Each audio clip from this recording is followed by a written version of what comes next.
Impressionnant est le dispositif sécuritaire déployé et remarquable est la présence des autorités sécuritaires et judiciaires dont le ministre Al-Kacha Alada et le procureur général de la République ce jeudi au quartier Calais Plateau de Niamey.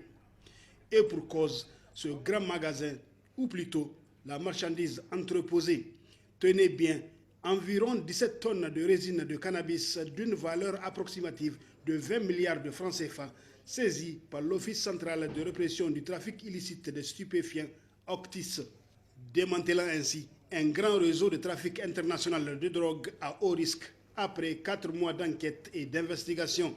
De ce trafic longtemps établi, 13 personnes, dont 2 de nationalité algérienne et 11 de nationalité nigérienne, ont été interpellées à Niamey et à Agadez et plusieurs biens en nature et en espèces générés par le trafic de drogue ont été saisis.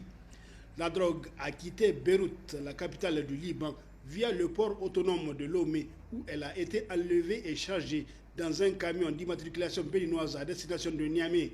Pour échapper à la vigilance des agents de contrôle pendant le trajet, la drogue est emballée et dissimulée dans ces cartons à l'effigie des fruits. À Niamey, elle sera reconditionnée dans l'entrepôt construit et équipé à cet effet, puis transportée dans des citernes ou des camions à Agadez afin de remonter en Libye. Mais l'opération menée le mardi 2 mars dernier par l'OCTIS a mis un terme au trafic, à la grande satisfaction des autorités en charge de la sécurité publique. Je tiens particulièrement à les féliciter. Il faut rappeler que l'Office central de répression des trafics illicites de stupéfiants est composé de la police, mais aussi de la gendarmerie et de la garde nationale. Ils font un travail remarquable ces dernières années. Ils ont réussi à démanteler plusieurs réseaux. C'est un autre gros et important réseau qu'ils viennent également de démanteler, avec cette particularité que pour la première fois, nous avons de la drogue en provenance du Liban. Jusqu'ici, ce n'était pas, on va dire, la route des trafiquants de ce type. C'est quelque chose de nouveau et cela montre la capacité de diversification de ceux qui font ce trafic. Ils ont écumé le Sahara et maintenant c'est à travers les centres urbains qu'ils veulent faire passer leur drogue.